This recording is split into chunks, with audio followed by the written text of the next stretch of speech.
Hey, y'all, listen. Happy Friday. It's August 1st. Just like that, we're already in August. It is August 1st, people. Happy Friday. I hope y'all doing well. Nice to see everybody in the building. Y'all know the routine. Hit that like button as you come in. Help the diva, okay? This month, the month of August, I want to hit 50K. Why? Because by the end of this year, I want to be at 100K. I want to have that 100K YouTube plaque behind me. Help the diva out by subscribing if you're not a subscriber. Well, listen, guys, today's title is real simple. It's called Why?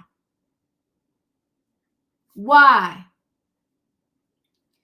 Cardi B, this girl, uber success, extremely successful, the mother of 3, 32 years old, and she's still in these streets fighting.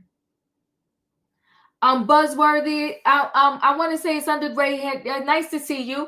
It's gray hair diva. I don't even know my own Instagram. Ain't that messy? I want to say it's gray hair diva.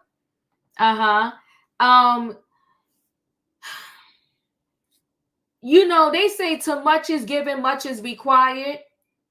She's going to fool around because if I'm not mistaken, somebody's suing her right now. The woman who, remember she did a concert and she had told people to throw water at her. Somebody threw a bottle of water at her or something like that. Anyway, she threw the mic at that person and now that person is suing her.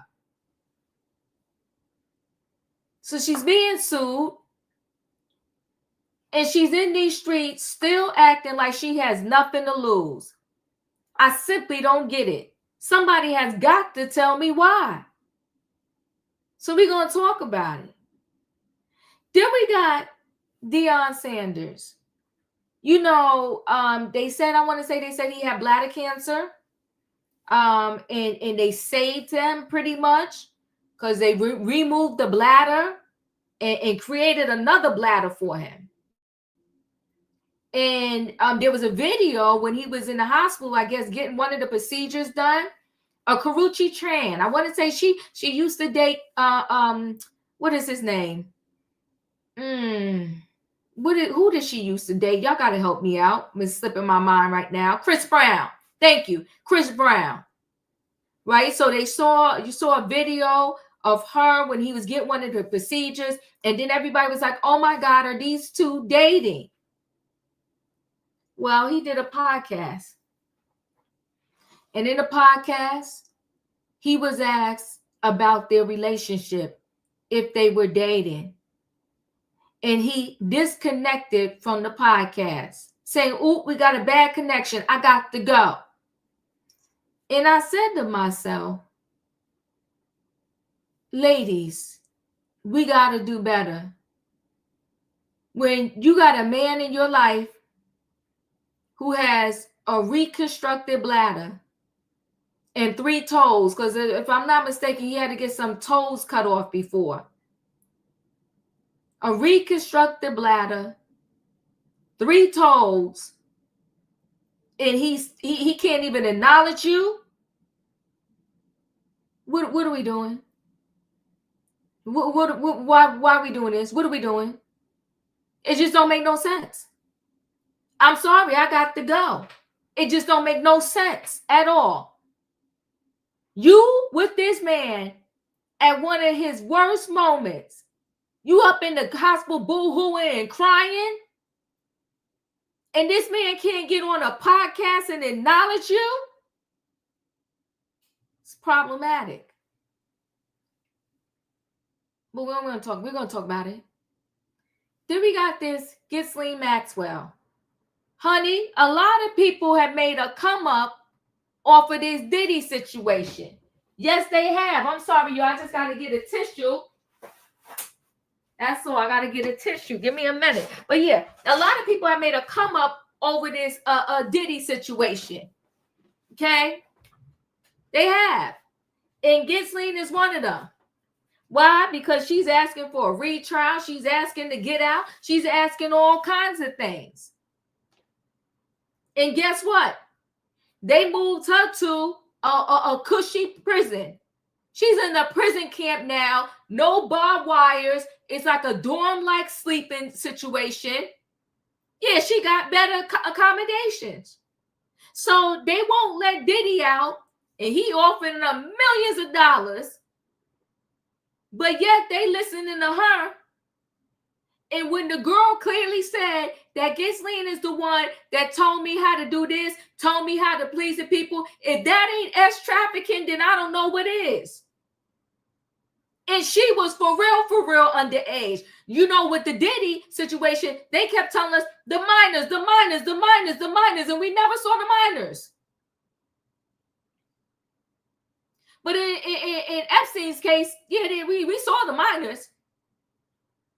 We saw them maybe when they was an adult, but we saw the minors. She gets moved to this upgraded, nice prison. We got to talk about it.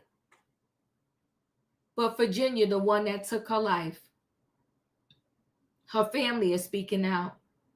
They do not want Trump to pardon her, and they're not happy about this situation. And they're speaking out because they said their sister cannot speak out on her own behalf, so they're speaking out for her. It's a mess. Yes, the same prison that Jen Shaw is in, and the same one that one that claimed she could get a drop of your blood. You know how when you go get blood work, they be having tubes and tubes and tubes of blood that they needing? She had allegedly came up with this thing where all they needed was a drop of blood, and they could tell all kinds of diseases and situations, and it was a whole lie. Elizabeth Holmes, thank you, Callie. She in that jail too. The nice cushy one. They killed me how, you could do the most, and then they put you in a dorm-like prison. Club feds, they call it. But they got Diddy out there in the Metropolitan Detention Center where they said there's rats, roaches, bugs, all kinds of stuff going on over there. And I don't care how much money he offered, they say no.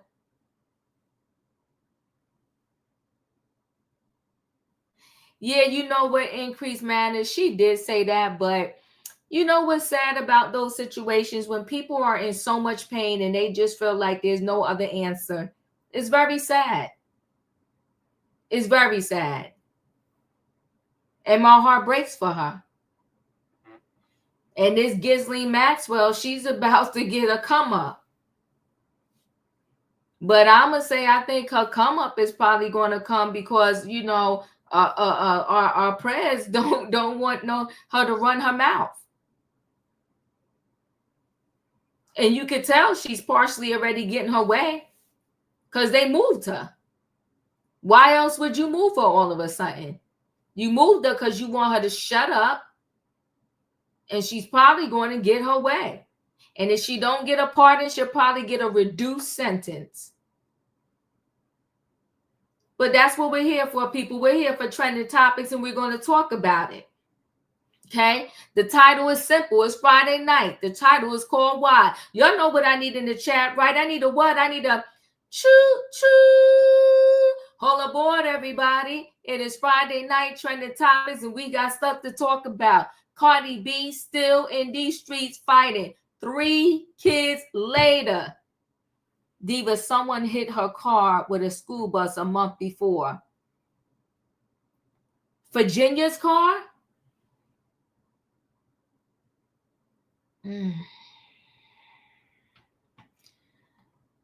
I feel for her. May she rest in peace. Thank you for the information. We got Deion Sanders denying his bull, who's by his side when he's getting his bladder reconstructed. And we got Ghislaine Maxwell. Let me bring the people in the building. Hey, Felicia. Hey, Savannah. Hey, Diva. Hey, Julius. Hey, Diva. Hey, y'all. Hit the like button. Come on, tell the people, hit the like button. Listen, you know what I think I'm going to start with, because I do have a clip is long. We probably won't watch the whole thing, but I do want y'all to hear her family speak. Let's see. And my computer seems to be acting up. It seems to be lagging. Let me see if we can look at this Ghislaine Maxwell, situation. Let me share screen. Hey, Callie.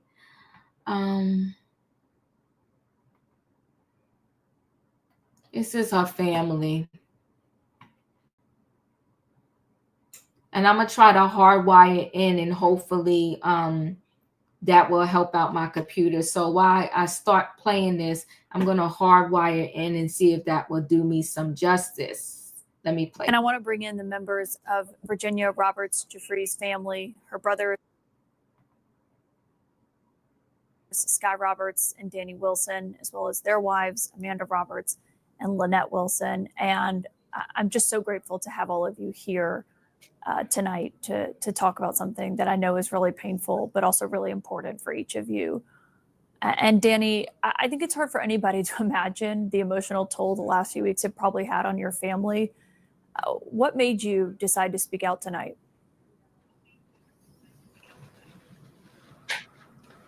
I don't think it's even the last 2 weeks. I think it's the last 10 years. I'm speaking out because my sister is not here to speak out, and I think she would, and I'm here to speak out for the survivors. And Sky, your sister was just 16 years old when she was working at Mar-a-Lago in 2000, and when she was recruited by Ghislaine Maxwell. As this has played out over the last few weeks, I imagine you were probably quite surprised when the Justice Department sent their number 2 in charge to go and sit down with Ghislaine Maxwell. Yeah, we were very surprised. I think, she was preyed upon by Ghislaine Maxwell, as well as many other predators out there. But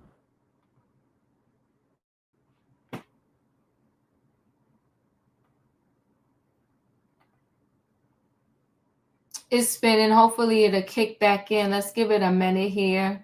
I do want you to hear some of this family story. She was preyed upon at Mar-a-Lago. And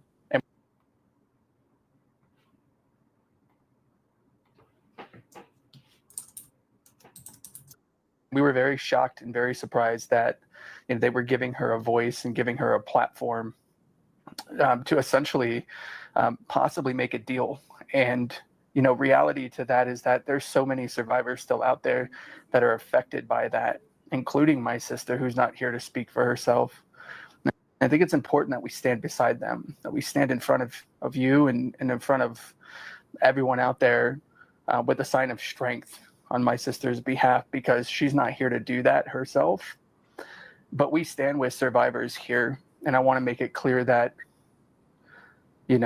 she does not get the opportunity to get out. She deserves to rot in prison where she belongs because of what she's done to my sister and so many other women. And it's absolutely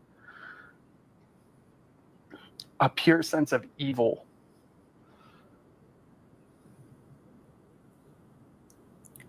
a pure sense of evil.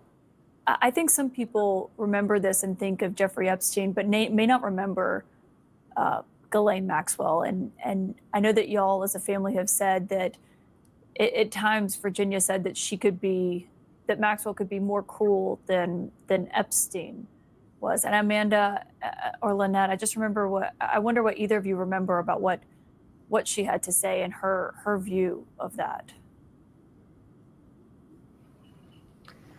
Yeah, I just remember very vivid and specific conversations with her and talking about Ghislaine and almost describing her as this puppet master, you know, and being this organizer of things and being so viciously cruel to the young women, and knowing that they were so vulnerable and young, she targeted them specifically, you know, and she was also very complicit, like, in those actions. She wasn't just like a recruiter. She participated and viciously participated with these girls and abusing them.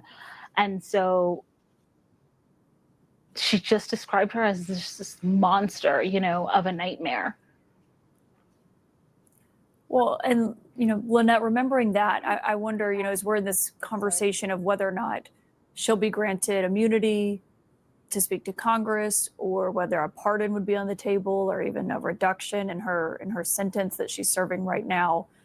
Not only what message that would send to someone like your sister, who was so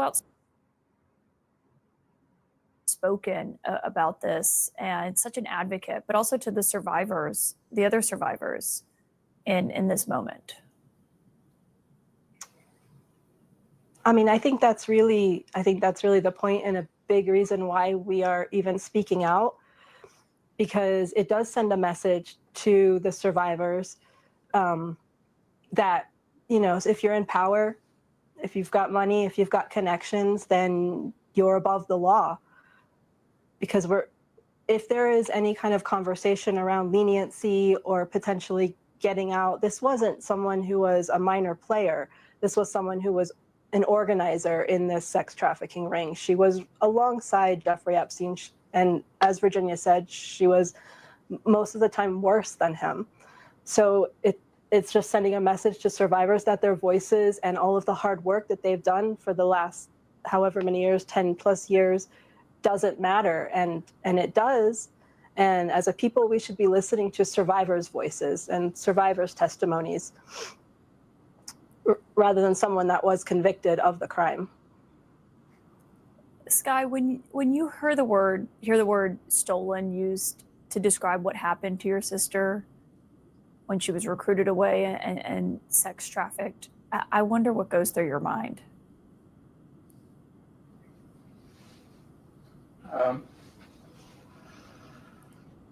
She wasn't stolen. She was preyed upon at his property, at President Trump's property.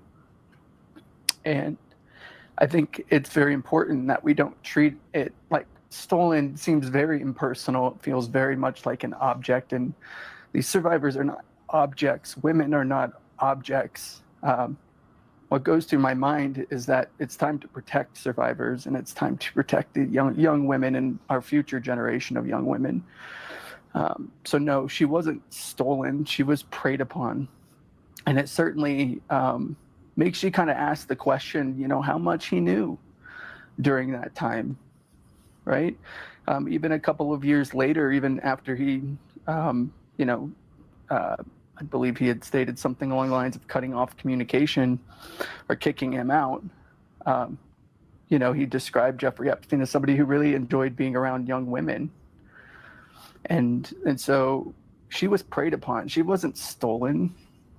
That's a predator that came and took her and did absolutely horrible things to her and so many other women out there. Danny, does it raise questions for you too about what was known at the time?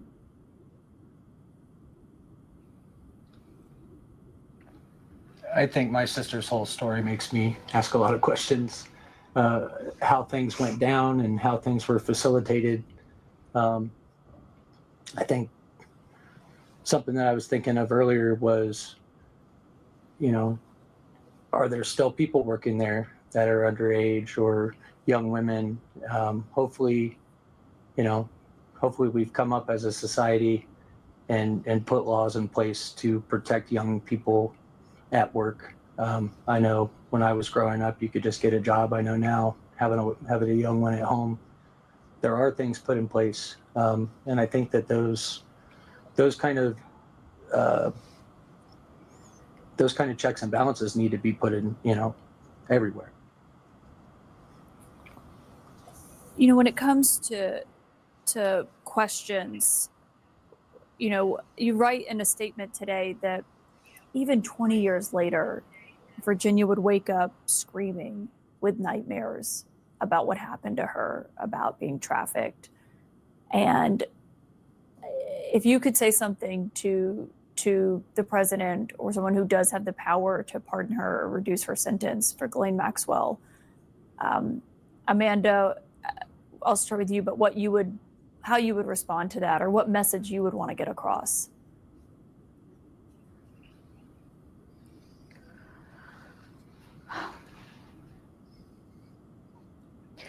I think we get so used to seeing the black and white of things, and we're seeing these headlines.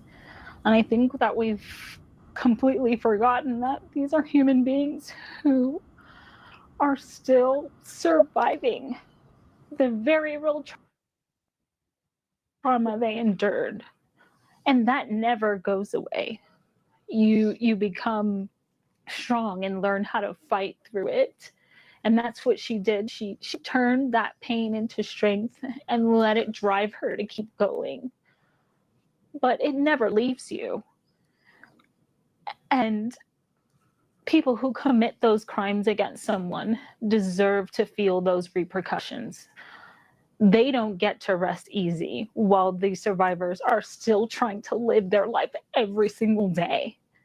You don't get to rest easy.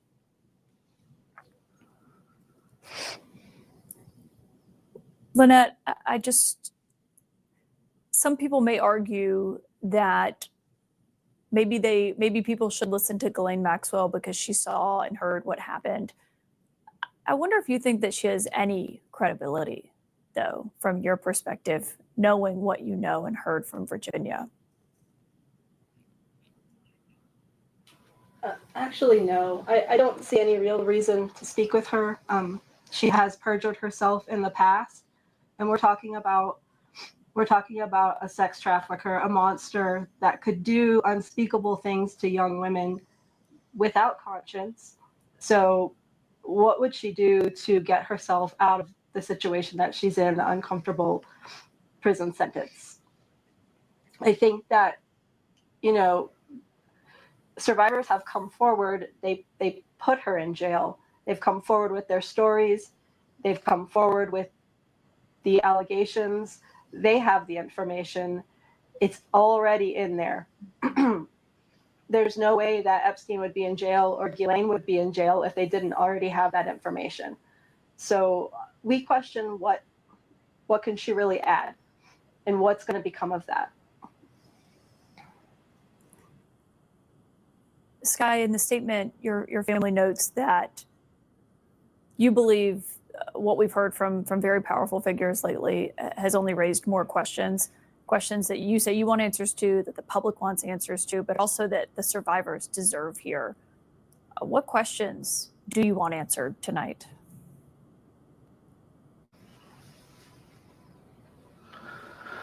I think one for me is, when are we going to start believing survivors?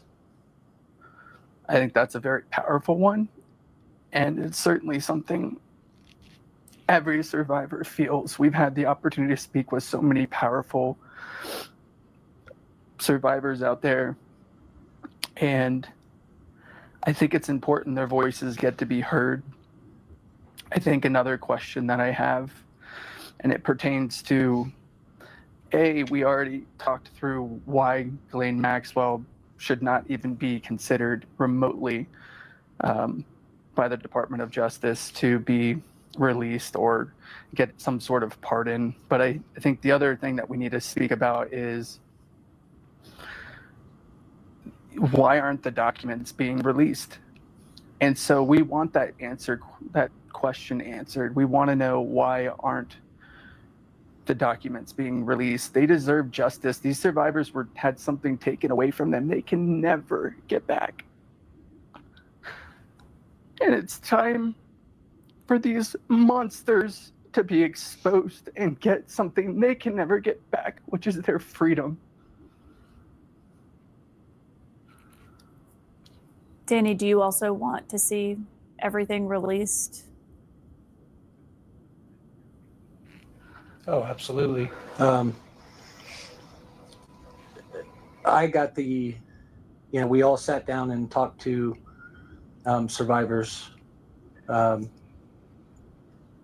this and other things. And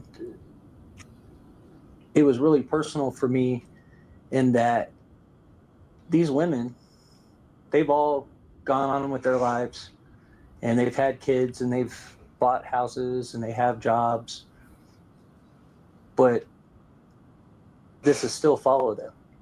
The pain that comes from this type of behavior in our society has followed them. And I think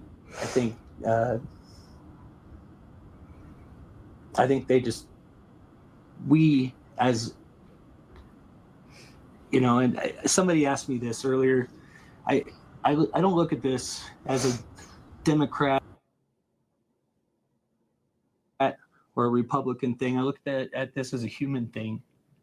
I think everybody on all sides of our country, for these women, need to stand up.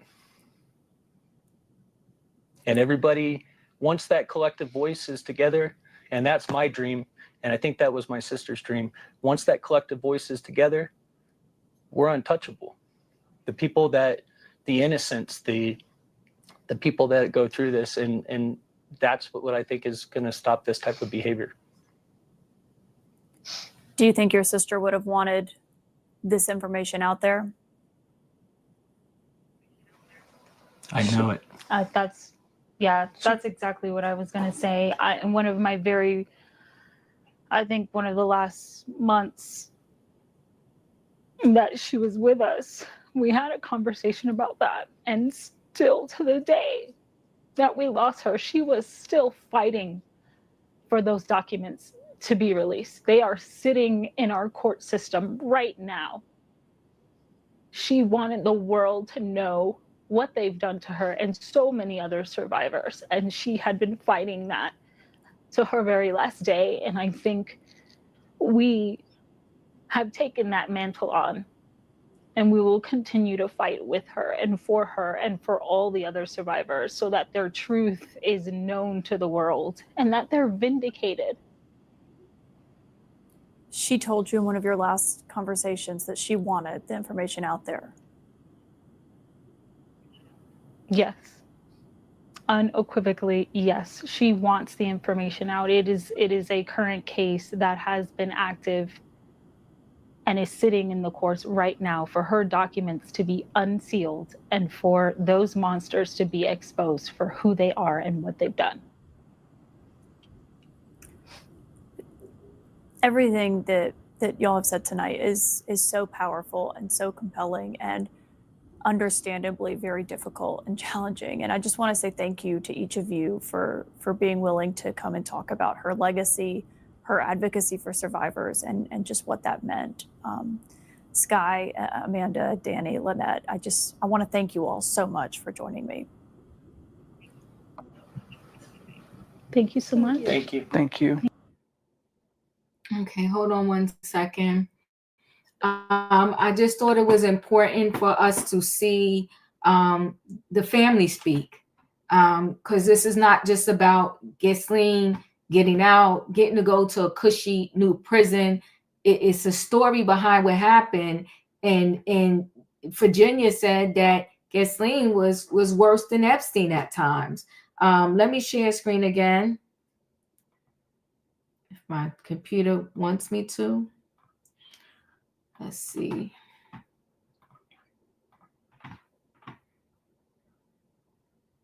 So Ghislaine Maxwell is quietly moved to a cushy new club-fed prison as she pushes for a deal to tell all on Epstein, his associates.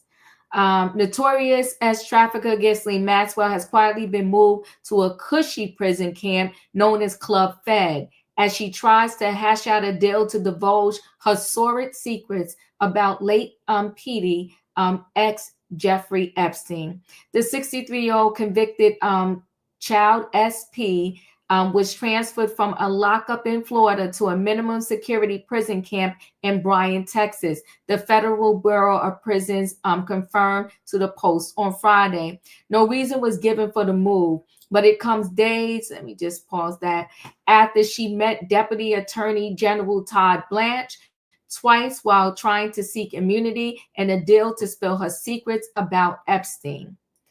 The notorious madam, who is serving 20 years for helping Epstein groom and abuse underage girls, is now in a prison for nonviolent inmates who are allowed to roam the grounds with limited or no parameter fencing, according to the BOP's website. She will be neighbors with well-known white-collar criminals, including Elizabeth Holmes, the disgraced fraudster convicted of ripping off investors in her now defunct blood testing company, Thermos, as well as Real Housewives of Salt Lake City star and convicted scammer, Jen Shaw. It's one of the best prisons for anyone to go to. Joseph Lepard, regional vice president for the Prisons Officers Union, that includes Maxwell's new camp, told the Houston Chronicle on Friday. When you hear people say Club Fed, they're talking about places like FPC Bryant. Maxwell is supposed to be locked up until 2037, yet inmates typically only go to a camp if they have just a couple of years left, Leopard told the outlet. But if someone is cooperating witness, they can request a low security level.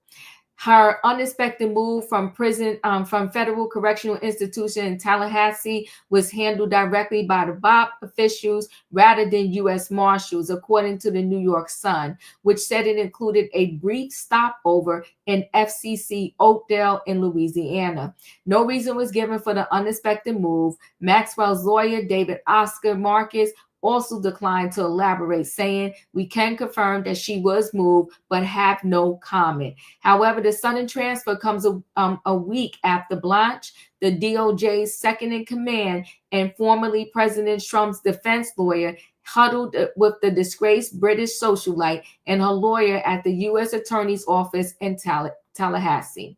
It's unclear what Maxwell and Blanche discussed at the meeting or whether anything the convicted predator says would be considered credible, but her lawyer stressed afterwards that she honestly answers Blanche's questions. The DOJ in 2022 expressed doubts that Maxwell could be truthful, accusing her in court papers of a significant pattern of dishonest conduct and failing to take responsibility for her heinous crimes. A Manhattan jury convicted Maxwell in 2021 on as trafficking charges for serving as Epstein's right-hand woman, a sophisticated predator that lured girls into the dead finances orbit from at least 1994 to 2004, prosecutors noted. 4 women testified at the convicted sex fiends trial about Maxwell courting them and trafficking them to Epstein to be SA. However, Maxwell's lawyers claim she was made a scapegoat for Epstein's twisted schemes after Epstein died in a Manhattan federal jail in 2019 while awaiting his own trial. The Trump White House has faced renewed pressure in recent weeks to release more information about the government's probe into Epstein. U.S. Attorney Pam Bondi vowed earlier this year to release a cache of Epstein's files, which could include juicy information on what the Fed seized from the finances Mansons. You know what's interesting? The minute they got back to base from Diddy House, they let us know everything that they seized, right? And here it is. We don't know what they seized from his house. But she later backtracked, saying that no further disclosures would be warranted. Justice Department officials are currently lobbying 2 New York federal judges to release grand jury testimony from investigations into both Maxwell and Epstein. But such information would only include the accounts of 2 law enforcement witnesses, the feds disclosed this week. Such a disclosure, if the judges sign off, would only amount to a fraction of the 300 gigabytes of Epstein-related material that the DOJ and FBI officials have said they have in their possession.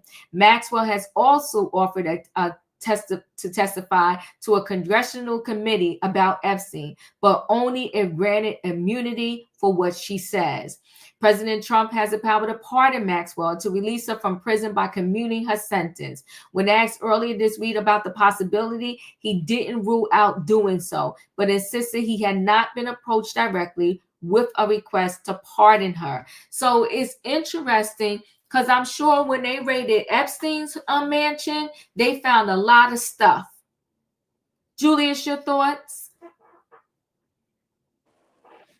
My heart breaks for the... Can everybody hear me?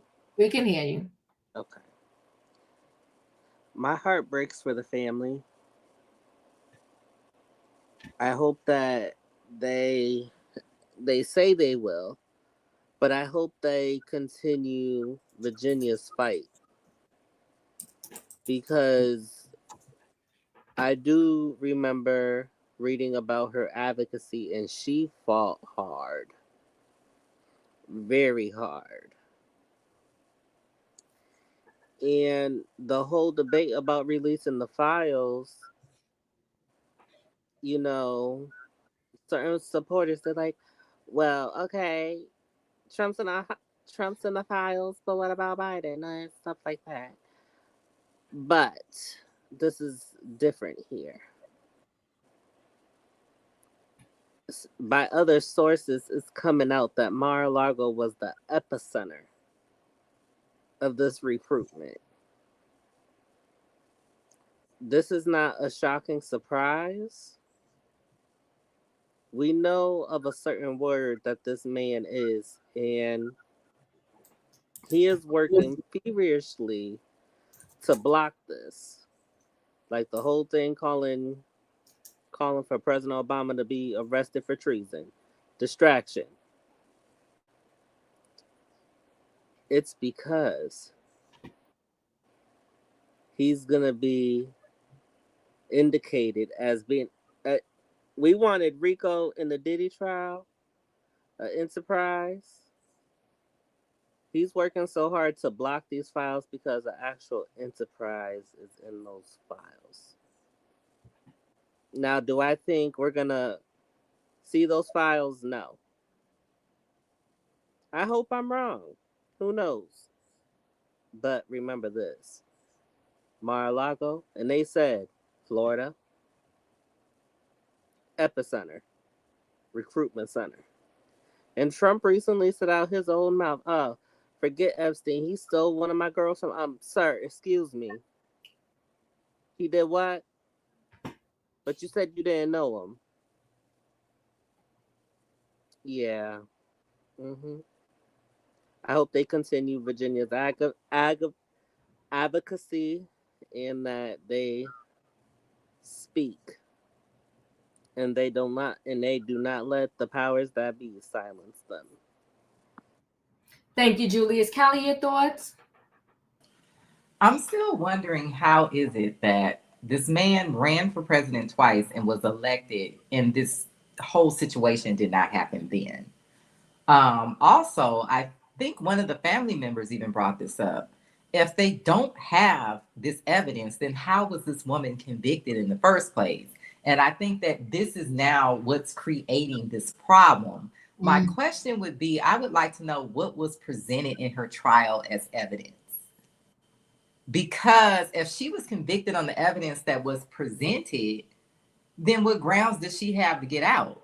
If there was no evidence presented, what did they convict her on? Just solely testimony? And I'm not saying that these victims aren't telling the truth, because I wholeheartedly believe that they are. I believe that these things happen.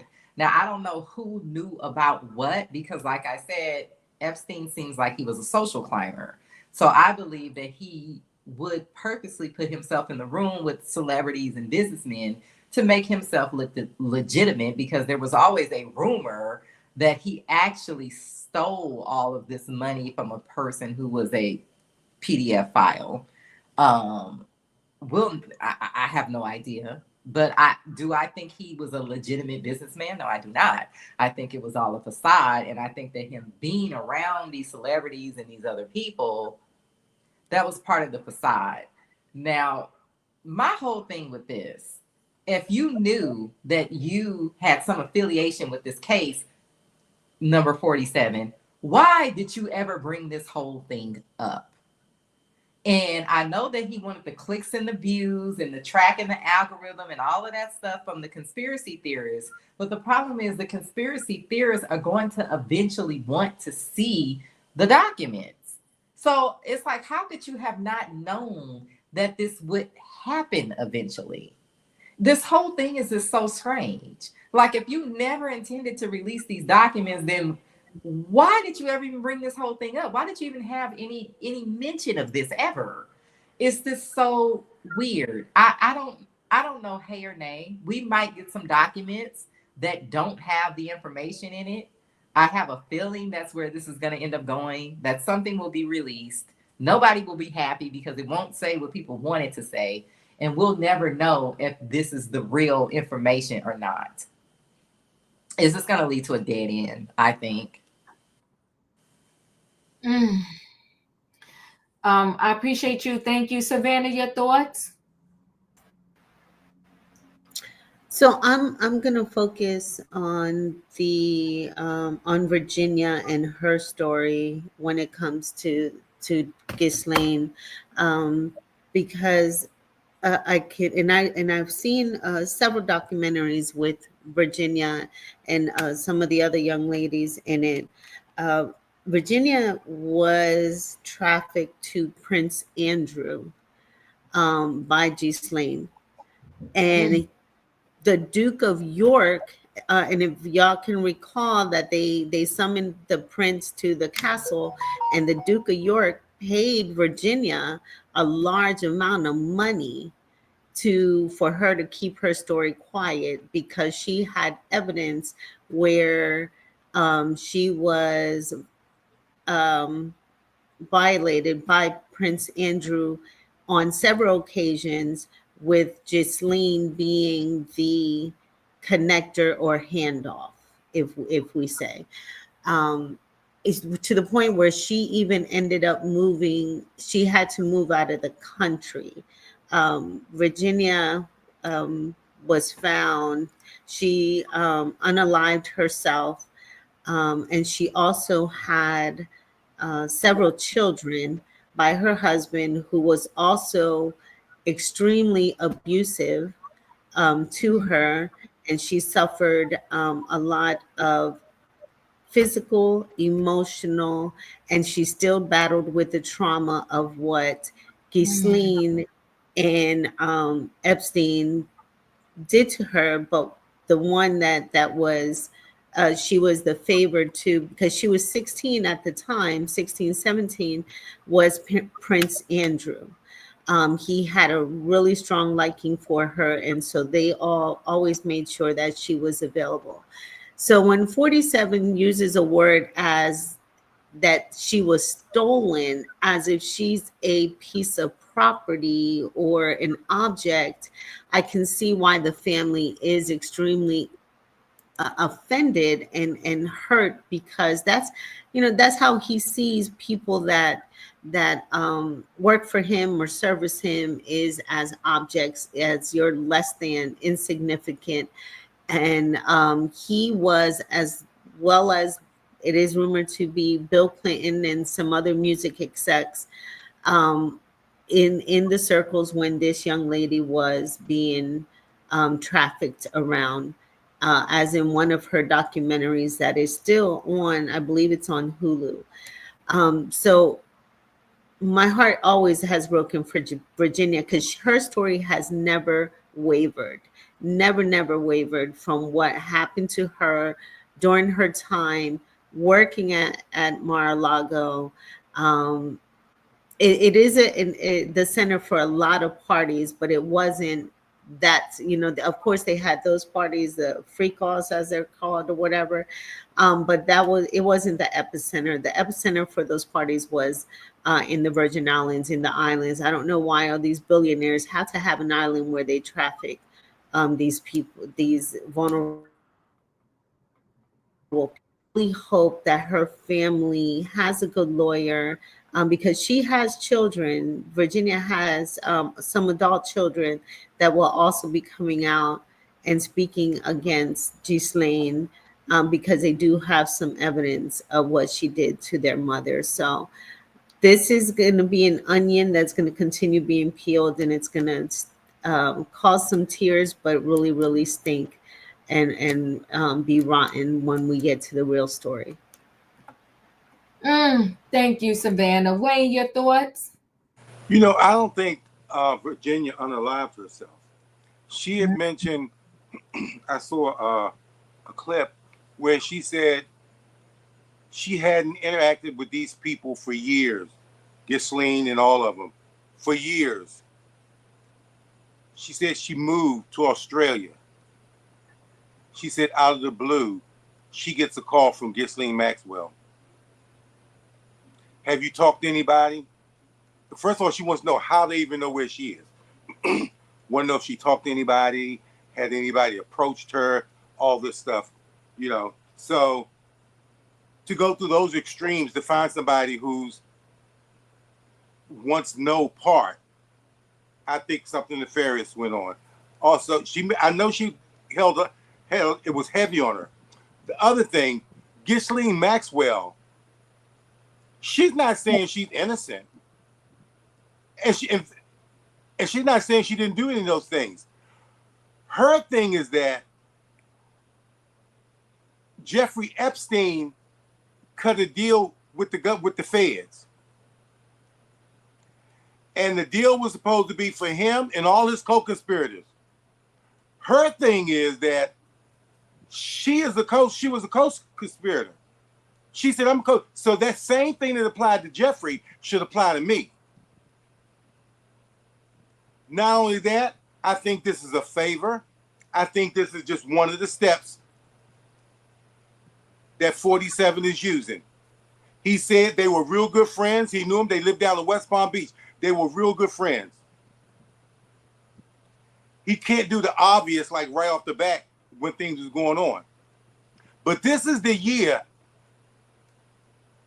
of uplifting the predator.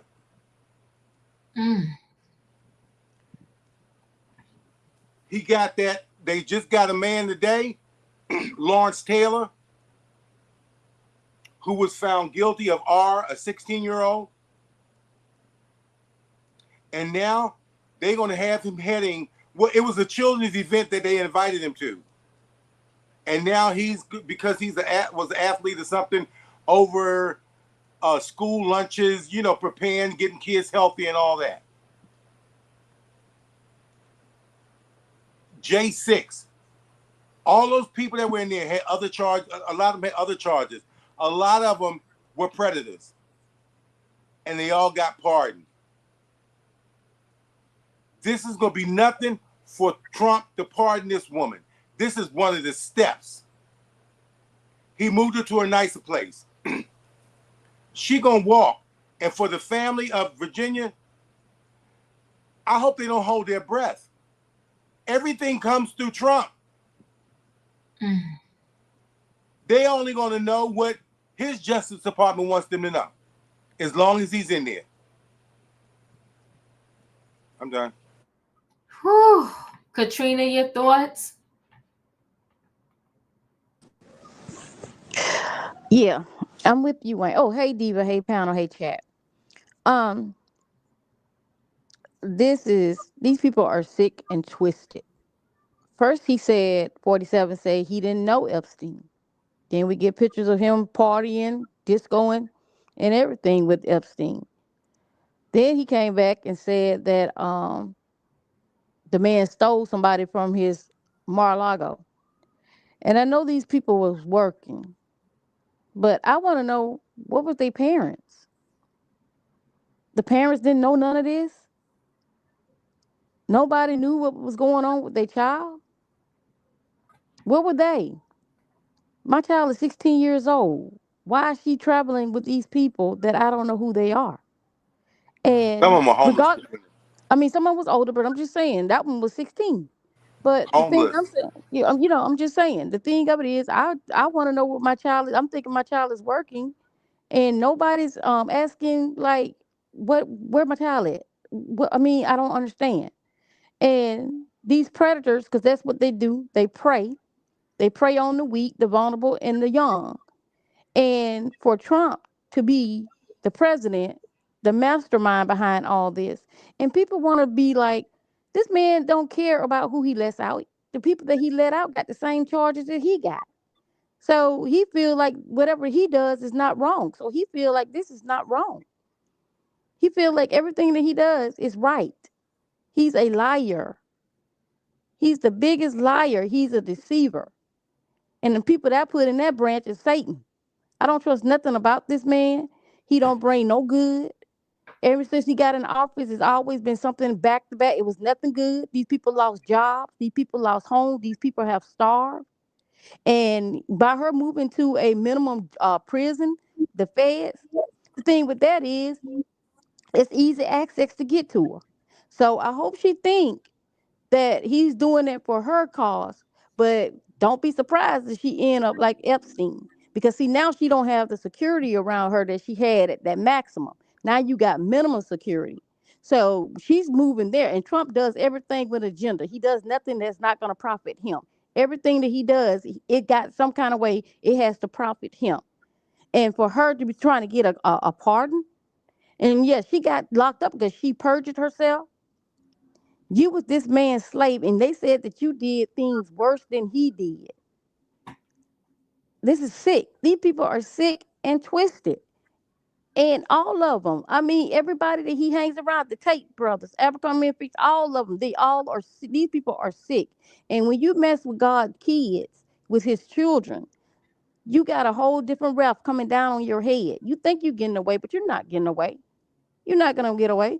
It's something that's going to happen to you. And like I said, then this man had his name redacted out all the Epstein's files. Why you think he sent that man down there? Be for real. You understand his Department of Justice is going to put his name in there? His name is already blacked out those documents. And then another thing, you lied. Y'all said it was files. Then you came back and said it was no files. There's no Epstein's files nowhere around. And you have a man that was on the internet saying that he's going to off everybody that was on the Epstein's files. Why this man is locked up if there was no files? Make it make sense. They a bunch of liars. I don't trust nothing that's going on. Like I said, his name is going to be indicted out of there. She's the one that got the information to tell it, and she's not going to tell because she want that cushy deal. Either she's going to be flown to Britain, she going to get some type of way to get out of there, or she going to be just like another Epstein. That's all I got. Thank you, Mel. Your thoughts? Yeah, I was thinking that I don't know. I think I was thinking about the bigger picture too. Is that last year I listened to so many Americans talk about the fears they had about society, about people going over the edge of criminality, and they having nightmares because this man about good people coming from different countries committing all type of crimes and protect the children, make America great again, and yada yada, boom boom boom.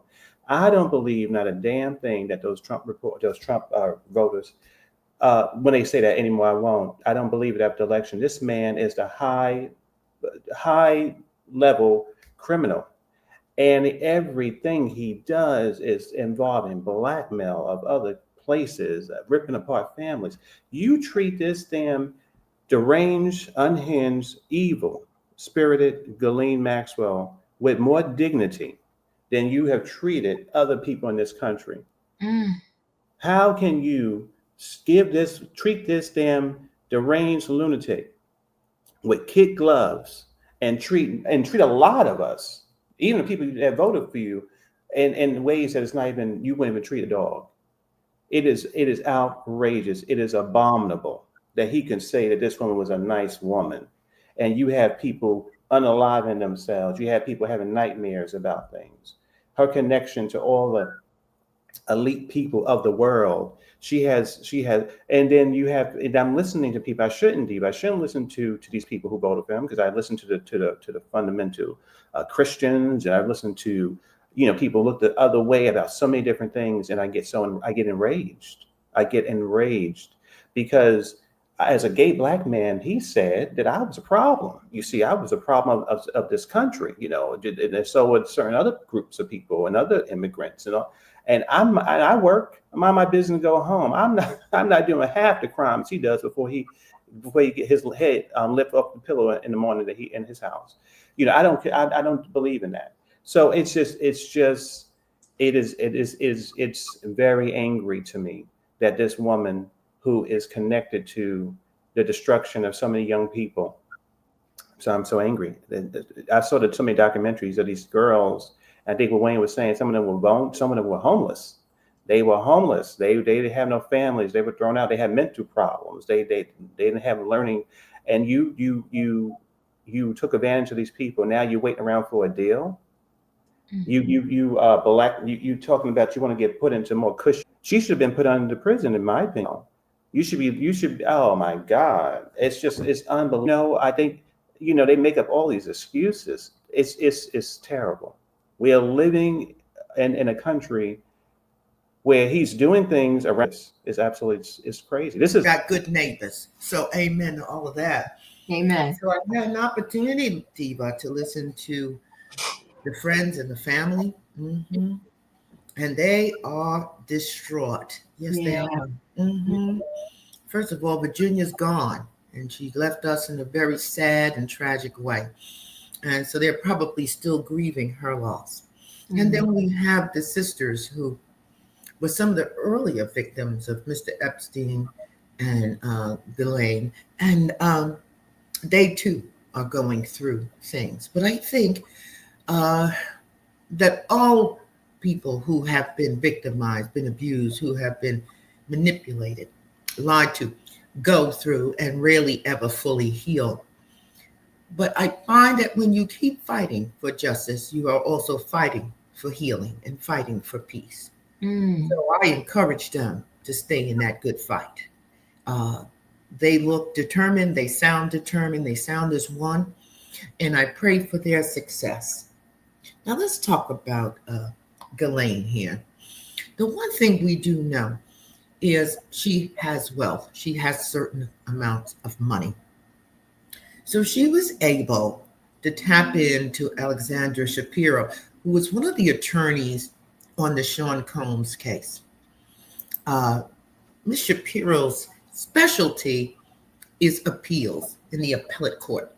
So because Mr. Combs and her charges, Ghislaine's charges, were very similar, she was able to take notes for her. And this is where we're at, less than a month since the verdict.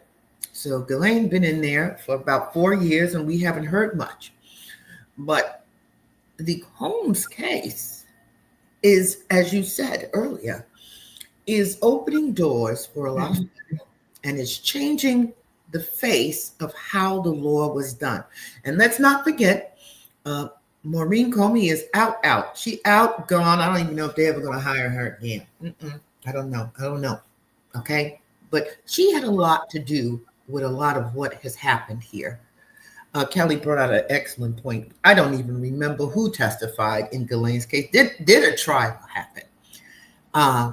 But we do know that there were many, many victims. I understand it was something between 300 and 500, but I didn't follow the case, so I can't say factually. I think what's going to happen here is that she is going to get a reduced sentence. I think she is going to absolutely cooperate. I don't know how the women who are still alive and still enduring and those who have passed, I don't know how the peace comes, but I pray that it does come for them. And for those of us who have our eyes open, who are staying alert, being aware, remember, the predator is not just in the White House, okay? They're in the house next to the one you live in. They're in the school building where you send your kids to school. They're in the doctor's office, where you go in for a checkup. They're in the supermarket. They're in parking lots. They're in the church. They're everywhere. Learning and listening to this family and how they said Virginia just would speak about the atrocities. 20 years later, 15 years later, you rarely ever heal. So be ever vigilant with your children. They don't have to try to heal 2, 3, 4 decades in. And as I said before, I don't care if the person has the title mother, father, brother, sister, aunt, uncle, neighbor, priest, pastor, doctor. Protect and love your children so that this doesn't have to be their story, even after they're gone, that people are still mourning not only their loss, but their pain. I'm done. I appreciate you. Thank you so much. May Virginia rest in peace. I'm going to follow this story to see, how it pans out. But if she was already moved to this low level facility, I think that is showing us some of the writing on the wall. I'm going to go ahead and roll into this Cardi B situation. This girl, I don't think she gets that too much is given, much is required. She has 3 children that are watching her, 2 girls and a boy, and she's still in these streets acting a fool. Let me share screen. Hold on one second.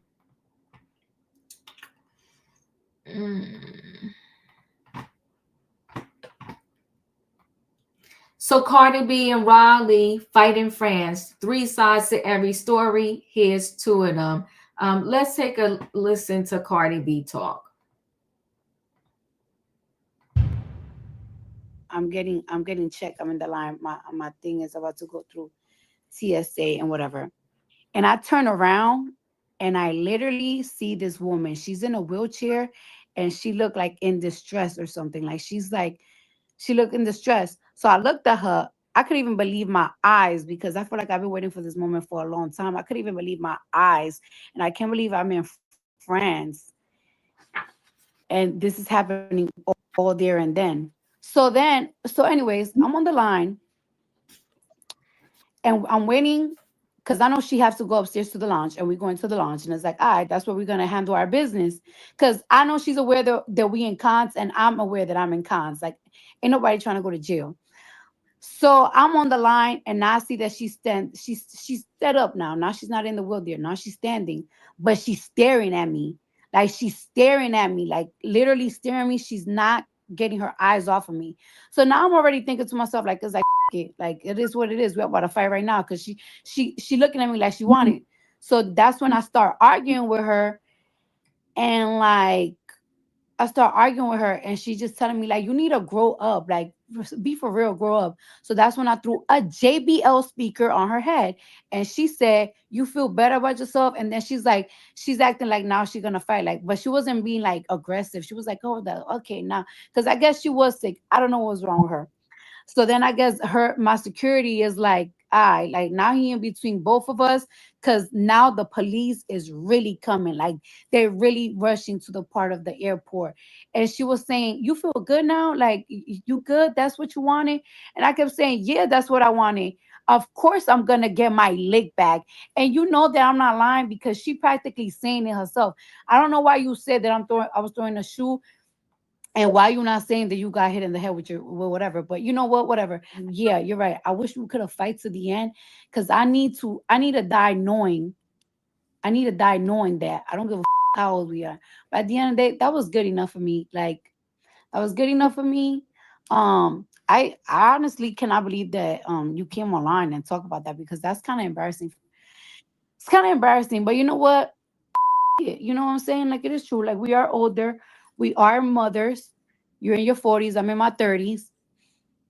But I wasn't gonna let you go back and report to your boss and say that I ain't do shit. Cause I never been. One thing about me, I know I'm very small. I'd rather get beat up 30 million times than ever say that I'm. I'm never. I don't give a how much bigger than you are than me. I don't give a about nothing. Like it is what it is. But I'm not even trying to sound tough. I'm just glad that it just happened. And if that's how God wanted it to happen, it happened. But and for y'all, like talking about Cardi, you're 32 years old, blah, blah, blah, you're a whole A-list. For years after that happened, she kept taunting me. Her and her little friend, y'all kept taunting me. And it's like, I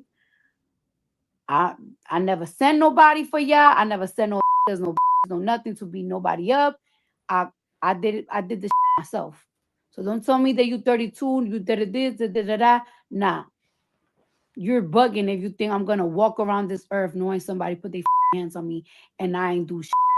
Maybe now that this became something, most likely the airport is gonna put out images. Because you know, the airport, they got cameras everywhere. You know, it's not like whatever. But because I'm not lying, I ain't got nothing to lie about. I swear to God, y'all wouldn't even have known none of this if somebody would have came here and talked about it. But I guess good for you. Everybody just need attention now. Everybody just whatever. I guess. I mean, after today, I know this is not even gonna be spoken about. Like, it's just such a nothing.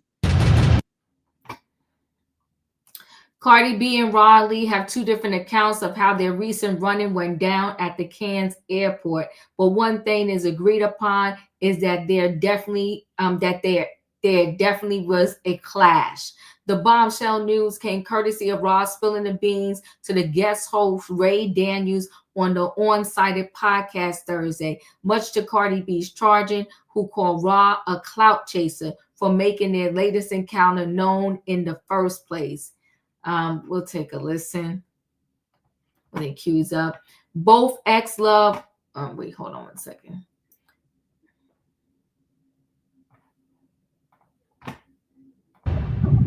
Now, can you tell me the Cardi thing? Because I don't know. Of course. I'm going to tell the story backwards just so that I can't wait to hear it. Okay. So recently I went to Cannes for the Lions Festival. Yep. It was for work. A lot of people come into town, business people, entertainers, and it's a positive situation all around. Towards the end of the trip, all that ripping and running and going and stuff, I started to feel a little bit sick. Like maybe the AC was running too much, whatever it was. So I'm leaving. I'm by myself, and I'm in the wheelchair. Why are you in the at wheelchair? The airport? Oh, I didn't feel well. You was also trying to get through security quick too. So I'm going through security. I'm sitting there and being pushed, and I look ahead of me, and there's no one else there, just Cardi. And she has like a red dress on. I'll show you the video because I definitely took my phone out immediately and I just pressed record. That's that media smartness, boy. I took my phone out. I pressed record, and I'm like, she's chewing a bagel. And she's standing there, and they roll me right here, and she's standing right there where that TV monitor is. Okay. So I'm just sitting there and I'm just looking. Does she know you behind her? Okay, perfect. So she's chewing, and then she turns and she looks. And she's like, "What's wrong with you?" I say nothing. She goes to her security and she says to him, that's whatever she says to him. I see him lean over like this, and she's telling him in his ear. So I just take, like the bag that's in my lap, and I just put it on the wheelchair part because I know I'm probably going to have to stand up. And he turns around and he looks, and I'm just like, I'm still sitting in the chair. I'm just looking. And so now, once she informs him that I'm there, it's in 5, 4, 3, 2, showtime. You got me f***ed up. You got me. Like, immediately she starts yelling and cursing and screaming. "Oh, what's up? What's up? What? Yeah. You thought I was gonna get my lick back? What you thought? You on the internet?" So I looked at her and I said, "Yo, you look so stupid." Because we're in France. So we're in the airport. In the airport, but in France. We're not in the airport in the States. Yes. Because I actually kind of think that if it's really like that, if you feel like being like that in the States, we all know what bookings is. We all been in Rikers, right? Yeah, for sure. Right? No, Okay. Okay. Yeah, I know my father was in there. I visited him a couple times, but yeah, you're right. Everybody knows Nobody want to go locked there. up somewhere. But locked up abroad, like the show that's on A&E. International lawyers, all that. Oh Like, my God. what? Yeah. And so she's yelling and she's screaming. And I was like, wow. I said, this is 3 kids later. 3 kids later. I've of course stood up now because I have to stand up because you got to protect yourself. I don't know what any of them are going to do. For so, sure. I'm always looking to be the mature person at this point because I have too much to lose. But I'm definitely by nature a fighter. My heart doesn't pump Kool-Aid, and I will go down into my last second of breathing, and I'm gonna bang. I'm not gonna. It is what it is, like So I really like you. But I just was like, girl, grow up. She's like, grow up. You think that? I was just like, you look so stupid. You sound stupid. You look stupid. You gotta chill. She takes her shoes off. She starts throwing her shoes. Really? She Why starts was this on the throwing internet? her bags. I don't know. She starts throwing her bags. She's yelling to the top of her lungs. Now, of course, now the airport people are coming over. And I'm like, this is just so goofy. And, ultimately the end result was nothing. Just a bunch of just making us look stupid as Black people. And, she went about her business. But one, she was the aggressor in the original altercation, not me. Can you tell me that original altercation? I don't know nothing about it. That would mean I have to tell you about me being physical with someone on air. Oh, okay. There you go. You see what I'm saying? That's like, I ain't do that. Okay. What the happened?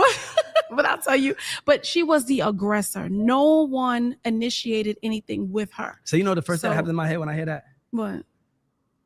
And by the way, I love Cardi. Like I love that. Like that's like my type of woman, right? Honestly, she ain't never been loved by a real man. She never been led by a real man. Because if that was my woman, right? And you and a real man, I don't give a how much you got. You represent me. Don't embarrass. By the way, show that you have some control, emotional discipline. It is necessary to win. Because what I would tell her is everybody's putting up with it because you're winning. The minute it doesn't, they're gonna come after us. And a man's job is to protect his woman. So for me, when I hear it, I'm like, and by the way, I really like Cardi. Like I love that mother. But I'm like, she ain't never dated a real. And no disrespect to them because because I hate to say this. I always say this to people. You can tell when a woman is being good and you can tell when a woman's being led good.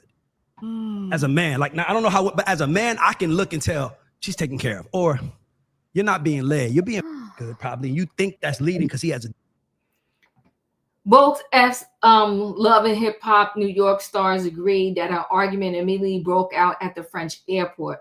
Ra maintained she remained calm as Cardi embarrassed Black people while telling her she was genuinely surprised at Cardi's behavior as a mother of 3. Ra and Cardi have bathed in the same bad blood since their infamous 2018 New York Fashion Week fight. As Nicki Minaj looked on, Cardi told her fans early this morning she patiently waited for her moment of revenge without a peep and didn't hesitate to strike. According to Ra, she grew ill towards the end of her media run trip throughout Paris Fashion Week and needed a wheelchair to maneuver through the airport en route back to the U.S. The Bodak Yellow rapper openly defended her decision to get active, admitting she risked international lockup just to get her lick back after all these years because the Bronx in her wouldn't allow her to live with herself. She also revealed she felt the need to show her toughness to her longtime bodyguard because he's never slipping on his crippin'. Cardi and Ra disagree on the level of violence, however. Cardi is adamant that she clocked Ra upside the head with a JBL speaker she threw, while Ra maintains none of the objects hit her. Ray Daniels chalked the entire ordeal to Cardi never being loved by a real man. Offset, Stephen Diggs, DJ South, that means you. Listen, this thing is a hot, stinking mess. Julius, your thoughts? A hot mess, and I don't care about it. Y'all fighting for what? Over some foolery? Over almost a 10-year beef. Almost. Over what? Nothing? That's what it screams to me. Nothing. Cardi, I'm 32, sweetie. You 33. I'm calling you out on the carpet and I'm holding you accountable. Just because you from the Bronx, that don't mean none. You a certain age now. Only if you have to defend yourself, that's when you get active. But other than that, please keep your hands to yourself. And yeah, we're continuing on with our scheduled program. Thank you. Callie, your thoughts? I gotta be honest. I've never cared for Cardi B. I think that people need to really understand because this is her product of this ghetto ignorant woman. And even going all the way back to the beginning of the entertainment industry, always get rich and famous by selling these ridiculous cartoonist stereotypes about Black people or just working class people in general. And to me, that's all she is. She's just a modern day version of whatever, like Bojangles. And I think that there was a white guy that used to do a blackface, and he would do this stereotype chicken coop and all of that. Well, those were the stereotypes in the 30s. These are what she's doing is the current stereotype. And that's all it is. Like, that's all she's selling. That is her talent.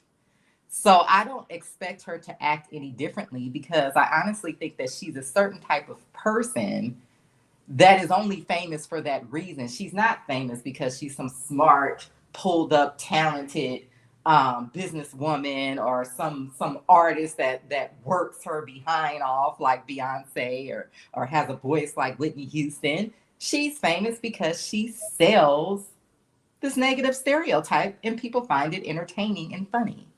So I don't expect her to do anything different. She's 30-something years old, divorced with 3 kids. I would have thought her 15 minutes would have been up. But social media keeps these people famous forever.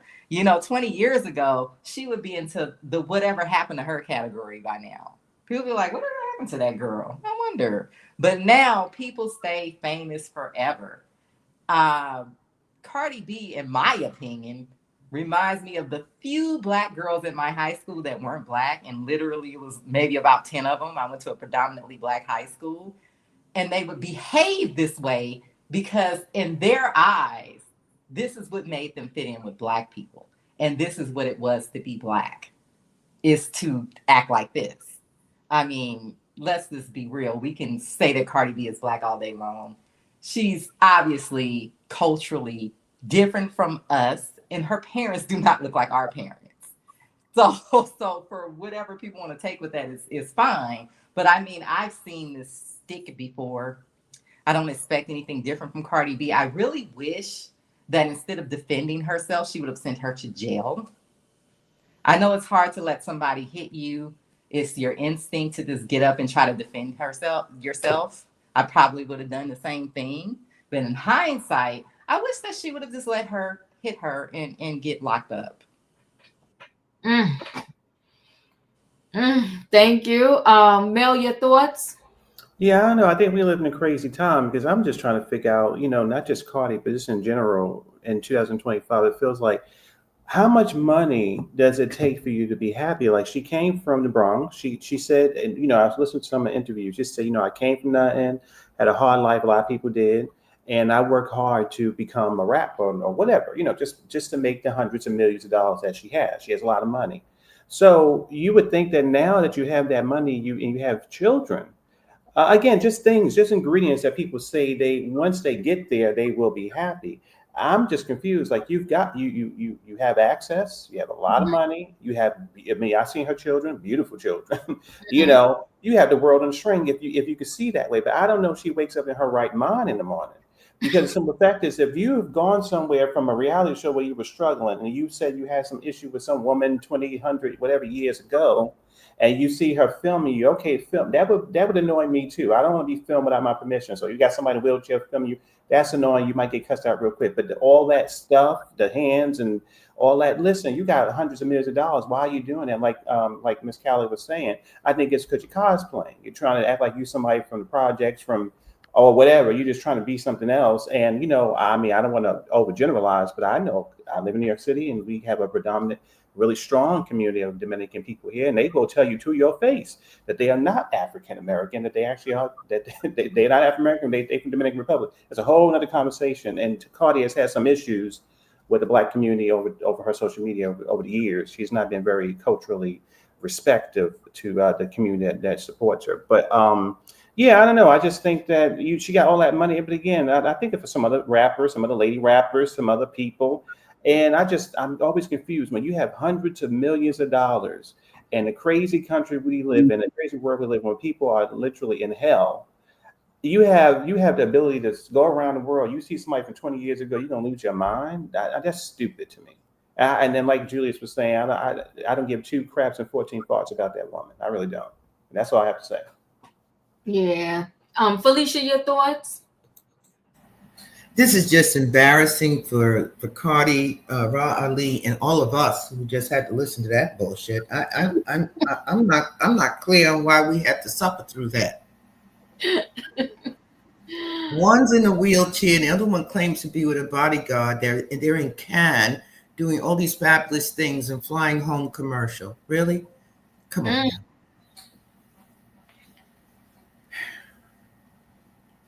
This is just another example of what people believe in perception and the facade of how we think they live versus how they're really living.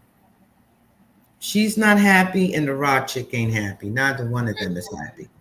They're out there being so fabulous, and one's traveling with a bodyguard, and the other one's in a wheelchair. Figure it out, folks. I'm done. Thank you. Wayne, your thoughts?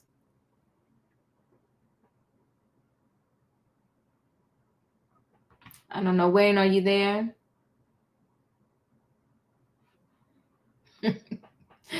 Savannah, your thoughts?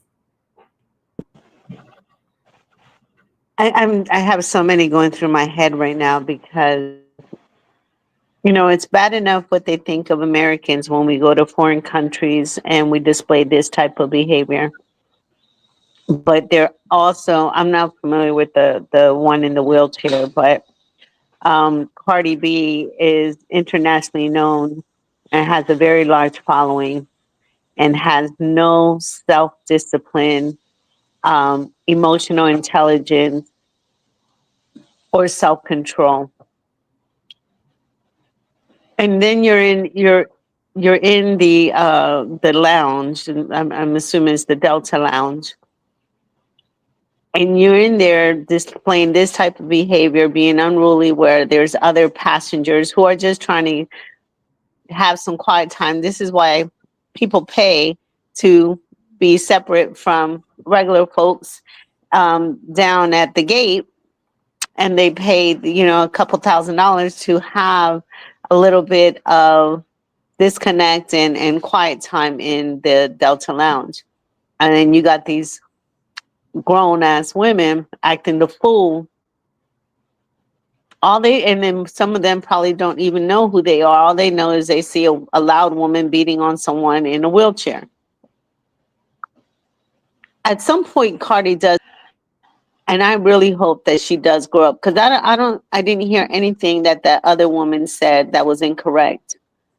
Do you feel better now? Because we would have never known about this altercation if you didn't bring it out to the social media streets. And lickbacks for what? It takes a bigger person to walk away and let it be.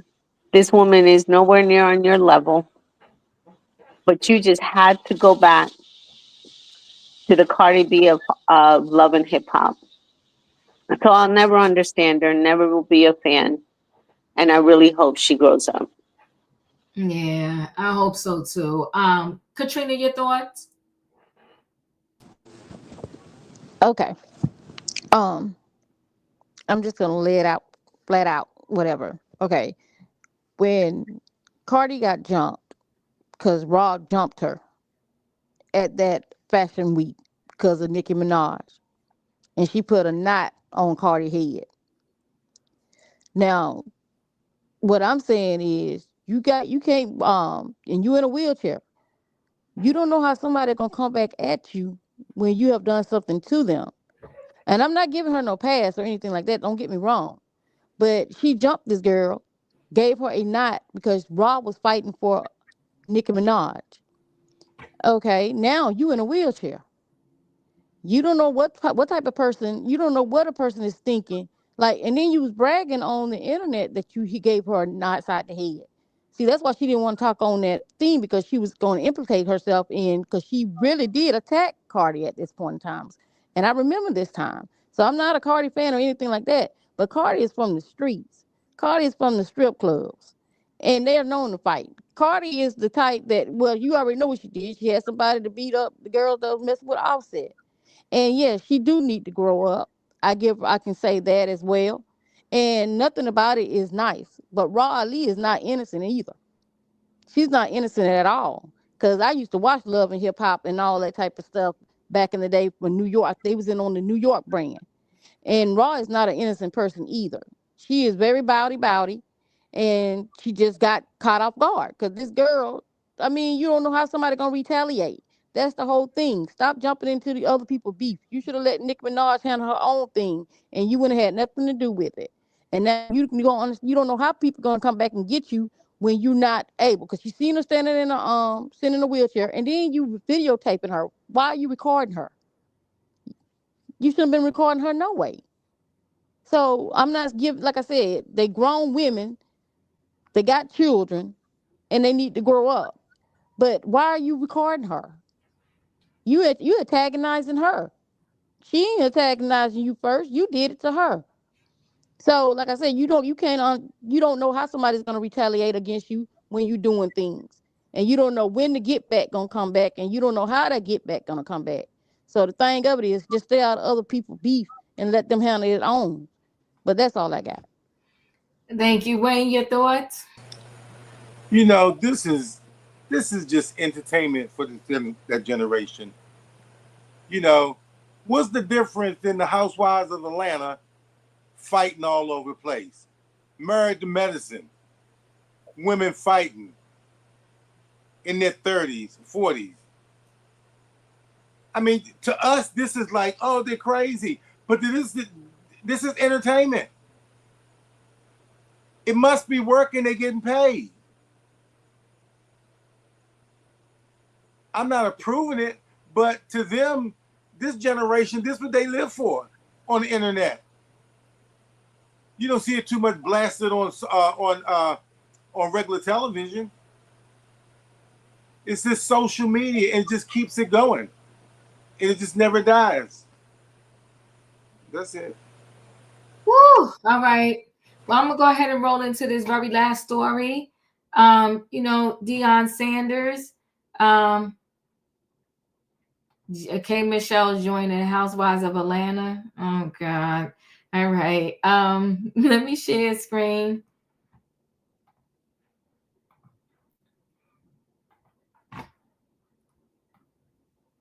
So Deion Sanders dodges Karuchi Tran question as dating rumors swirl. Deion Sanders had a clever way of dodging the question about rumors that he and actress Karuchi Tran are dating after she supported the Colorado head football coach during his bladder removal surgery in May. During an appearance on the Say What Needs to Be Said podcast, well, he dodged the question, so he ain't say what needed to be said. But anywho, podcast, former NFLer Ashanti Samuel asked Sanders about his relation to Tran and mentioned how she was seen crying at the Hall of Famer's bedside in a YouTube video shared by his son, Deion Jr. Don't kill the messenger, Samuel said at the end of the interview. Everybody's seen Karuchi Tran by your side during your hospital visit. Everyone wants to know what that friendship is. So let's take a listen. All right, last one, I'm gonna let you go, Coach. Don't kill the messenger. Everyone seen Karuchi by your side during your hospital visit. Everyone wants to know what that friendship is. We got a bad connection. I got a bad. I can't. You gotta go. I came back. Shout out to Coach Prime, man. Coach Prime, man. Clap it up for Coach Prime, man. Coach Prime is wonderful, man. Got a bad connection, baby. Karuchi. So that's when Sanders pretended the connection was cutting out on the call. Hey, we got a bad connection, Sanders 57 said, clearly joking as he got up and began closing the computer. This is her when she was by his side in the hospital. Dealing with okay.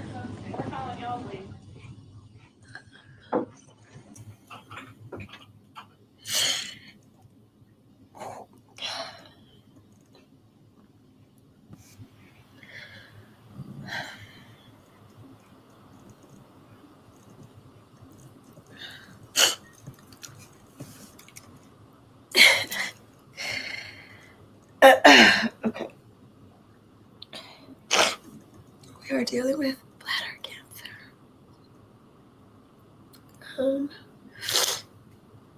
And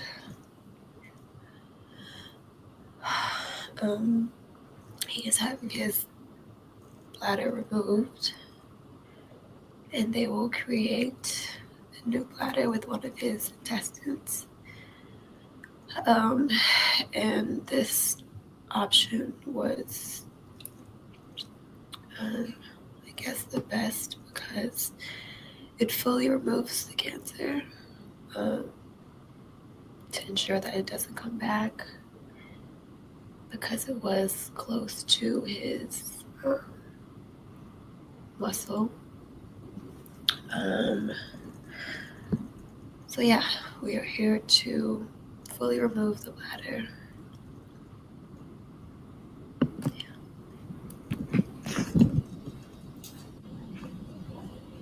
Seems like this is like a routine now.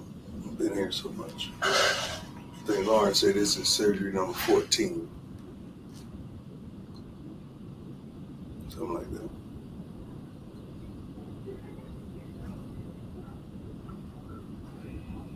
That hadn't really hit me yet, that what I'm here for.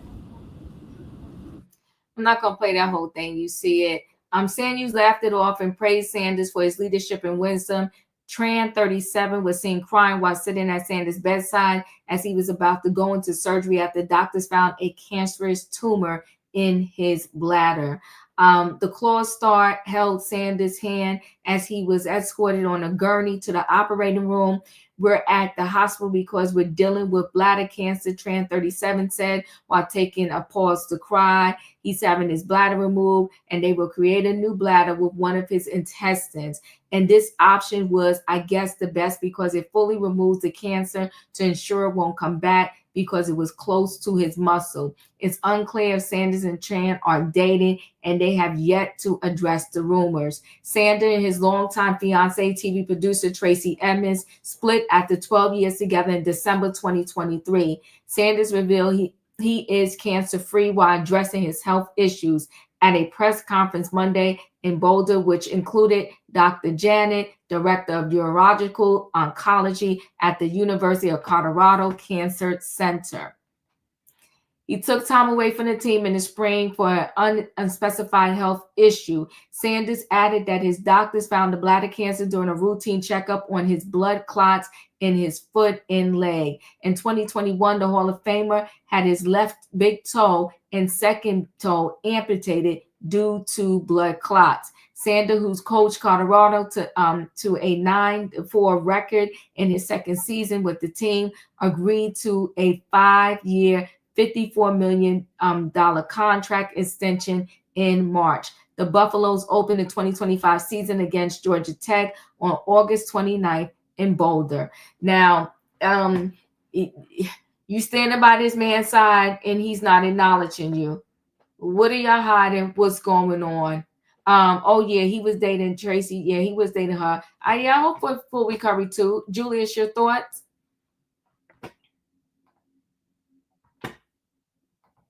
Julius, are you there?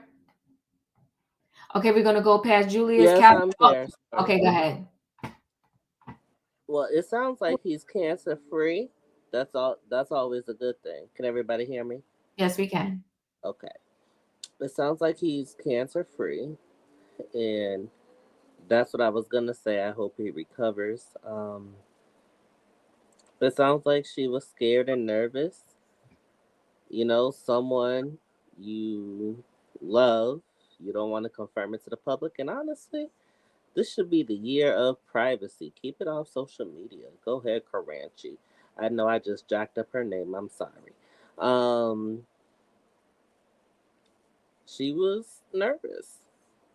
And she didn't know if he was going to make it out the operating room. And it seems like he's doing okay now. They're probably in love and happy.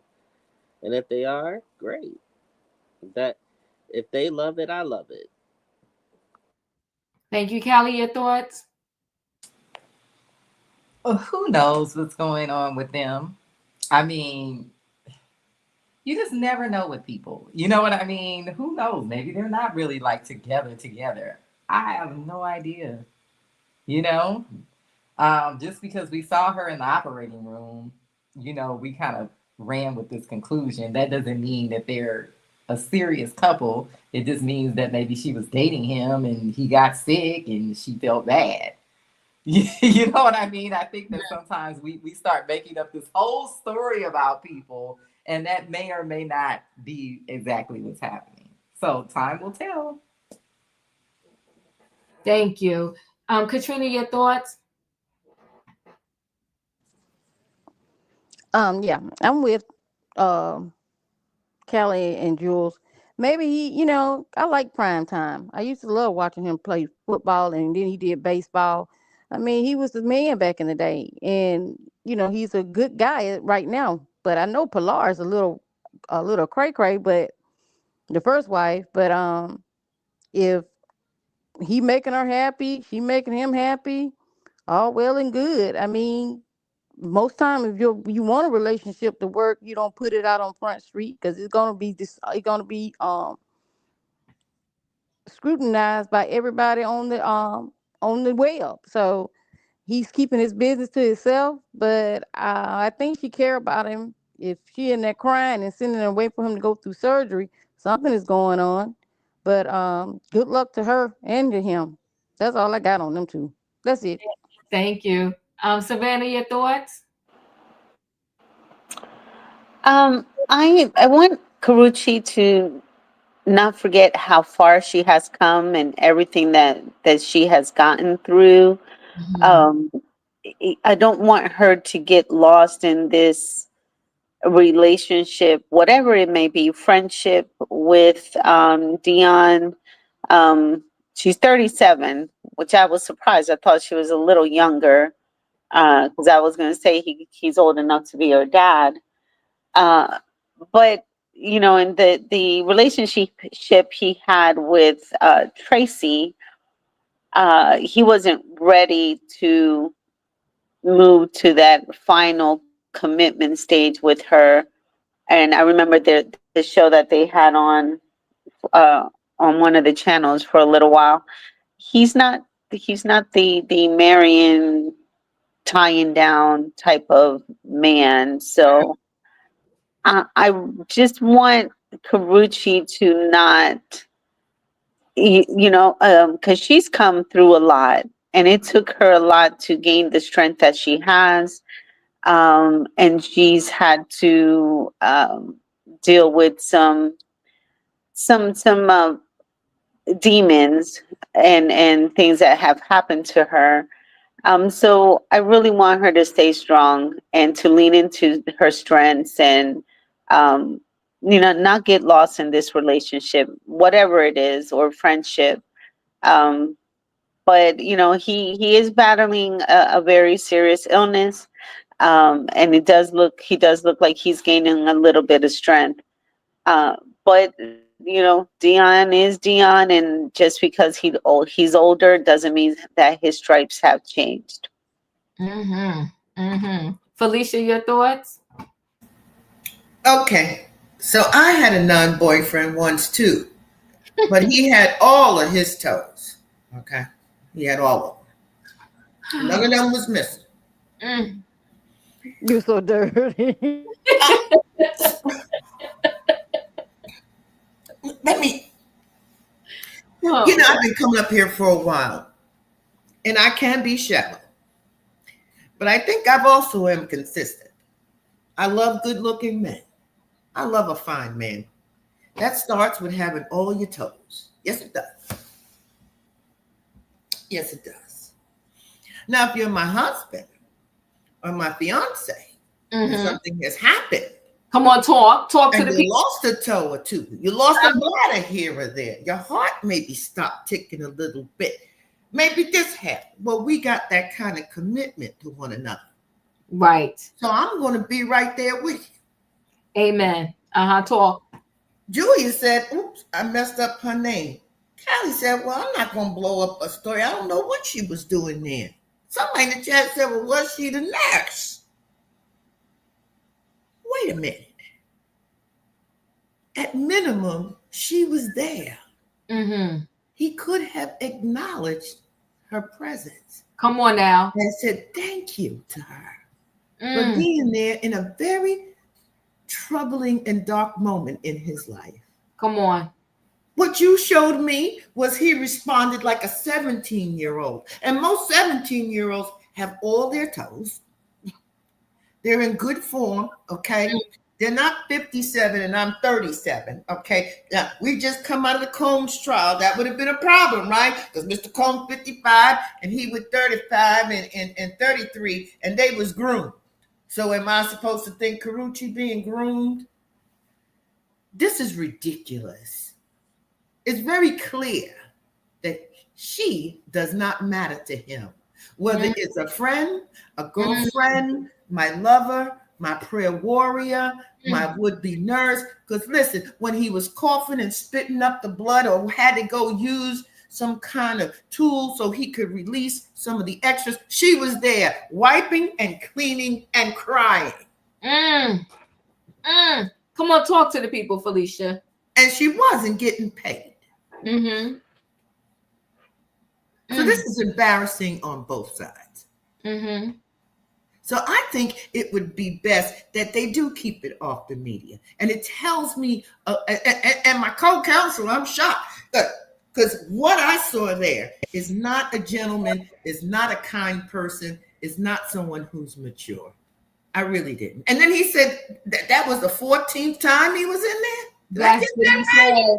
And then she was there for that one. She was there for all of them. Oh my goodness. He actually said 14 or he lost count. Or I thought I heard 14. No. He said 14, but he said he kind of lost count, meaning to me, I took it as there was more than 14. Oh, okay. Maybe that's what Tracy got tied up, sitting there at the bedside with a two-toed man who don't know what he wants. I was trying to find the information. I'm hearing that perhaps her and Tracy were friends. So that's what she was crying about. And Tracy asked her, was she in relationship with Deion? Because you figure this is only 2025, and he broke up with Tracy in 2023. And Karuchi is already disinvested in. Child, it's messy. Maybe that's why he don't want to say anything, because then he may have to answer further questions of when they met, and how long they've been together. Knowing that in 2023 he just broke up with the fiance. It could be, but either way, I think he's trash. He is trash. Throw the two-toed man out into the trash, girl. Be done with him. I'm done. He is trash, because like you said, at the very least, he could have just acknowledged the fact, I don't want to talk about what our relationship status is, but let me acknowledge how she has been there for me. Wayne, your thoughts? I don't have no comment either. Okay, so listen, guys, I appreciate y'all, but that's why the title was called Why? Why is Cardi B still in these streets?